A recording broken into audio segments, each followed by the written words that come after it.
Hello friends, आप देख रहे हैं आपका चैनल शेयर बाजार विद आयुष। और दोस्तों, इस वीडियो में बात करने वाले हैं आइनॉक्स इंडिया आईपीओ के डे 2 सब्सक्रिप्शन के बारे में। तो दोस्तों, आज दूसरा दिन था और दूसरा दिन कैसा रहा ये हम समझने वाले हैं। डेफिनेटली बात करेंगे हर एक कैटेगरी के बारे में, भले वो क्यूआईबी हो, एचएनआई हो या फिर रिटेल हो। तो वीडियो को देखिएगा पूरा, जरूर बात करेंगे बाद में grey market and definitely question यही है कि क्या करना चाहिए इस आईपीओ के अंदर। तो वीडियो को देखिएगा पूरा। उससे पहले फ्रेंड्स, अभी तक अगर आपने चैनल को सब्सक्राइब नहीं किया है तो आप चैनल को जरूर सब्सक्राइब भी कर लीजिएगा। सो फ्रेंड्स, आइनॉक्स सीवीए आज इस आईपीओ का सेकंड डे था और सेकंड डे कंप्लीट हो चुका है। अब आप दोस्तों इस आईपीओ के अंदर पैसा लगा सकते हैं 18 दिसंबर को।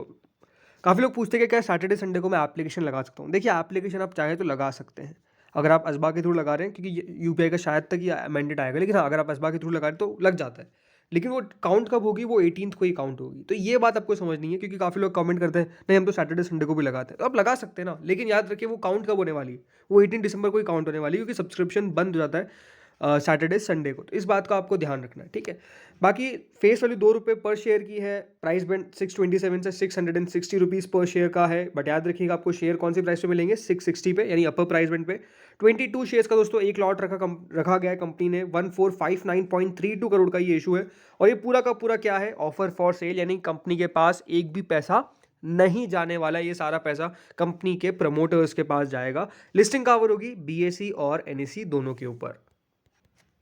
दोस्तों, जो पहला दिन था सब्सक्रिप्शन का, वहाँ पर आप नोटिस करेंगे तो क्यूआईबीज ने कुछ खास इस इशू को भरा नहीं था। लेकिन एचएनआई कैटेगरी 4.60 टाइम भर गई थी और रिटेल कैटेगरी 3.72 टाइम भर गई थी पहले दिन क्यूआईबीज की तरफ से बिल्कुल पैसा नहीं आया था। उसके बावजूद भी दोस्तों ये 2.86 टाइम इशू जो था वो सब्सक्राइब हो गया था। तो आज का दिन कैसा रहा है?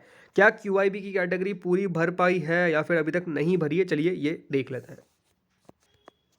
तो दोस्तों, आज भी क्यूआईबी कैटेगरी कुछ खास नहीं भरी। ओनली 17% 2 दिनों के अंदर जो कैटेगरी है क्यूआईबी की वो भर पाई है। अब आप सबके दिमाग में एक ही क्वेश्चन आ रहा होगा कि क्यूआईबी पैसा क्यों नहीं लगा रहे हैं। तो याद रखिए बहुत सारे इशू ओपन है और क्यूआईबी इशू में पैसा कब लगाते हैं? On the last day. तो अभी तक दोस्तों आप 17% सब्सक्रिप्शन देख रहे हैं, यानी कुल मिला के अभी तक क्यूआईबी ने सिर्फ 7,72,000 शेयर्स अप्लाई किए। तो इसका मतलब क्या है कि दोस्तों क्यूआईबी आखिरी दिन का वेट करेंगे और आखिरी दिन ही पैसा लगाएंगे, क्योंकि आखिरी दिन दोस्तों यहाँ पर क्यूआईबीज हम कह सकते हैं हर इशू के अंदर एक्टिवली ट्रेड करते हैं। लेकिन अभी 44 लाख शेयर्स दिए गए हैं। बट मैं आपको ये कह सकता हूँ कि क्यूआईबी की कैटेगरी वो कैटेगरी होगी जो सबसे ज़्यादा सब्सक्राइब होगी। अभी भी ज़रूर आप देख रहे हैं क्यूआईबी की तरफ से कुछ पैसा नहीं आया, लेकिन स्टिल मैं मानता हूँ कि जो आखिरी दिन रहेगा उसमें क्यूआईबी की कैटेगरी सबसे ज़्यादा सब्सक्राइब होने वाली कैटेगरी बन जाएगी। और सबसे ज़्यादा पैसे भी क्यूआईबी की तरफ से आएंगे। अभी तक सिर्फ 51.01 करोड़ आए हैं। अगली दोस्तों कैटेगरी आती है नॉन इंस्टीट्यूशनल बायर्स की। 13.74 टाइम दोस्तों एचएनआई कैटेगरी सब्सक्राइब हो गई, यानी कल के मुकाबले आज और भी ज़्यादा पैसा आपको आता हुआ देखने को मिला है। ऑब्वियस सी बात है कि एचएनआई कैटेगरी आखिरी दिन इससे भी ज़्यादा सब्सक्राइब होगी। लेकिन आज सेकंड डे भी अच्छा खासा सब्सक्रिप्शन आया, क्योंकि देखिए सैटरडे संडे होता है तो काफ़ी लोग अप्लाई नहीं करते हैं। तो कहते हैं कि हाँ ठीक है मंडे को अप्लाई करेंगे, लेकिन ज़रूर यहाँ पर पैसा अभी भी काफ़ी बढ़िया आ रहा है। 13.74 टाइम दोस्तों एचएनआई कैटेगरी सब्सक्राइब हो चुकी है। इसका मतलब ये है कि 3,000 करोड़ सिर्फ दोस्तों एचएनआई से रिसीव हो चुके हैं। एचएनआई को आप नोटिस कर सकते हैं, सिर्फ 33,16,000 शेयर ऑफर किए गए, लेकिन 4,55,00,000 ऑलमोस्ट 90,000 हम कह सकते हैं।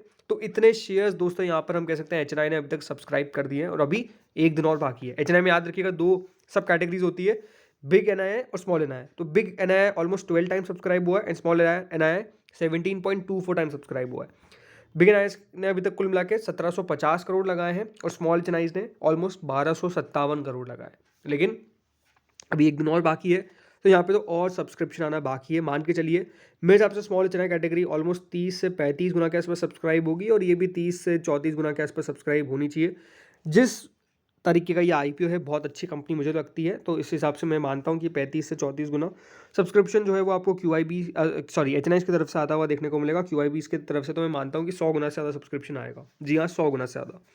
अगली दोस्तों कैटेगरी है रिटेल की। रिटेल कैटेगरी 8.21 टाइम सब्सक्राइब हो चुकी है। कुल मिला के 4195 करोड़ के आसपास दोस्तों रिटेल ने पैसा लगा दिया है, यानी रिटेल की तरफ से भी हम कह सकते हैं अच्छा खासा सब्सक्रिप्शन अभी तक आपको आता हुआ मिल रहा है। और अभी तो रिटेल का एक दिन और बाकी है, क्योंकि फॉर एग्जांपल आप मान लीजिए, सपोज करते हैं कि अगर यहाँ पर जो पैसा है इंडिया शेल्टर या फिर डॉम्स का अगर वो फ्री हो गया, तो मान के चलिए यहाँ पर जो रिटेल कैटेगरी है वो ऑलमोस्ट 15-16 से ज़्यादा नहीं, मेरे हिसाब से कम 20 से 22 गुना सब्सक्राइब हो जाएगी। बट मेरे हिसाब से वो होना मुश्किल लगता है, क्योंकि मेरे हिसाब से पैसा रिलीज़ नहीं होगा। बट अगर हो गया तो फिर 20-22 गुना हो सकती है। अदरवाइज़ ये जो रिटेल कैटेगरी है वो अराउंड 15 टाइम्स के आसपास आपको जाती हुई नज़र आएगी, क्योंकि यहाँ पर अभी तक लोगों ने, मेरे हिसाब से लोगों ने पैसा नहीं लगाया। अगर पैसा यहाँ पे हो सकता है रिटेल फंड की देखिए प्रॉब्लम होती है, मैं मान के चलता हूँ, तो हो सकता है कि यहाँ पे रिटेल जो है वो पैसा कुछ भी कैसे भी करके लिया, लेकिन हाँ 15 गुना 16 गुना के आसपास दोस्तों रिटेल पोर्शन सब्सक्राइब हो जाएगा। टोटल मिलाकर ये जो इशू है वो अभी तक 7 गुना सब्सक्राइब हो चुका है, और 7 गुना तब हुआ है जब आपको क्यूआईबी की तरफ से बिल्कुल भी पैसा आता हुआ देखने को नहीं मिला है।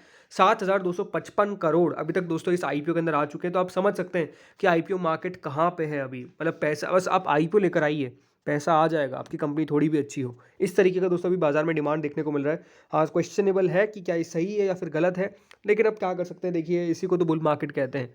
जब आपको कोई भी शेयर लीजिए वो शेयर चल जाता है, तो उसी को तो बुल मार्केट कहते हैं। बट ठीक है, क्वेश्चन आप सबके दिमाग में यही कि क्या करना चाहिए। देखिए मेरे हिसाब से ये कंपनी बहुत शानदार है, मेरे हिसाब से तो यही है। और आइनॉक्स सीवीए जिस तरीके का दोस्तों क्रायोजेनिक टैंक्स करती है काम, मेरे हिसाब से इस स्पेस के अंदर बहुत जगह है। और बिल्कुल ये आइनॉक्स सीवीए एक अच्छी कंपनी और fundamentally strong, unique business model, ये सब दोस्तों कंपनी जो बॉक्सेस है वो टिक करके चलता है। इतनी स्ट्रॉन्ग फंडामेंटल्स, प्रमोटर्स का बैकग्राउंड काफ़ी स्ट्रॉन्ग, तो आई थिंक कोई मेजर प्रॉब्लम यहाँ पे आपको ढूंढने को नहीं मिलेगी। बस ज़रूर प्रॉब्लम है तो वो है ओएफएस की, पूरा का पूरा ओएफएस है। लेकिन इस कंपनी को पैसों की ज़रूरत नहीं है, कैश रिच कंपनी है, तो कोई प्रॉब्लम ऐसा है नहीं। तो मेरे हिसाब से इस कंपनी के अंदर मैं ज़रूर लगाऊंगा। मैं किस हिसाब से लगाने वाला हूँ ये बात ध्यान रखिए, मैं अप्लाई करने वाला हूँ for listing gains, right, listing gain के लिए पैसा लगाने वाला हूँ मैं, प्लस दोस्तों यहाँ पर लॉन्ग टर्म के लिए, सिंपल सी बात है। यानी लॉन्ग टर्म और लिस्टिंग गेन दोनों के लिए दोस्तों मैं जो आईपीओ है उसके अंदर पैसा लगाऊंगा। लॉन्ग टर्म के लिए क्यों? बिकॉज मेरे हिसाब से ये जो बिजनेस मॉडल है वो काफ़ी बढ़िया है। और दूसरी बात दोस्तों, क्रायोजेनिक टैंक ज़्यादा इंडिया में नहीं बना रही कोई कंपनीज, तो आइनॉक्स को सीधा सीधा उसका आपको फ़ायदा देखने को मिलेगा मेरे हिसाब से लॉन्गर टर्म के अंदर। बिकॉज जिस भी कंपनी की दोस्तों ज़्यादातर वहाँ पर कोई कॉम्पिटिशन नहीं होता है, तो वो अकेली ग्रो करती है और फिर मार्जिन को भी अपने हिसाब से वो फ्लेक्सिबल रख सकती है, ये मेरा मानना है। अब बात करते हैं दोस्तों इसकी ग्रे मार्केट के ऊपर। ग्रे मार्केट आप देखिए 78% डॉम्स से भी ऊपर है ये ग्रे मार्केट। आप नोटिस करेंगे दोस्तों, जो इसकी ग्रे मार्केट थी वो शुरू कहाँ से हुई थी? 262 रुपये, 40% चालू हुई थी, अब 80% हो गई है, यानी मोर देन डबल तो हो ही चुकी है। मैं आपको ये कह सकता हूँ दोस्तों कि यहाँ पर जो ग्रे मार्केट है आज ऑलमोस्ट सारे आईपीओ के नीचे आई है, सारे। लेकिन इस आईपीओ की ग्रे मार्केट ऊपर गई है। हाँ, हो सकता है कि थर्ड डे के बाद थोड़ी बहुत नीचे आ जाए, बट मेरे हिसाब से जिस तरीके से इसकी ग्रे मार्केट चल रही है, वैसे तो हमेशा मैं कहता हूँ कि ग्रे मार्केट को देख के ना लगाए, लेकिन अगर जैसे आप फंडामेंटली इस कंपनी को समझते हैं तो मेरे हिसाब से आपको पता है कि कंपनी किस तरह की है और कितना पैसा बना सकती है ऑन अ लॉन्गर टर्म। तो उस हिसाब से बिल्कुल शानदार है, कोई प्रॉब्लम ऐसे दिखती नहीं है। और मेरे हिसाब से यहाँ पर और भी इंक्रीज ग्रे मार्केट में हो सकता है, 550 रुपये तक मैक्स टू मैक्स मेरे हिसाब से। बट ज़रूर बाज़ार को भी शुक्रिया कहना पड़ेगा, बिकॉज बाज़ार जिस तरीके से दोस्तों लगातार ट्रेड कर रहा है, मार्केट्स में जिस तरीके से लगातार हमने तेज़ी देखी है, ये अद्भुत है, राइट, बहुत शानदार है, इसमें कोई दोहराई नहीं है। तो बिल्कुल यहाँ पर पैसा आएगा, बहुत अच्छा आएगा। अभी तो आखिरी दिन बाकी है, तो आप देखेंगे मंडे को किस तरीके का पैसा आइनॉक्स सीवी के अंदर आने वाला है। तो दोस्तों इस वीडियो में इतना ही था। होपफुली आपको वीडियो बढ़िया लगा होगा। आप लोग क्या करने वाले, अप्लाई करने वाले या फिर अवॉइड करने वाले, कमेंट सेक्शन में जरूर बताइएगा। Thank you friends for watching this video.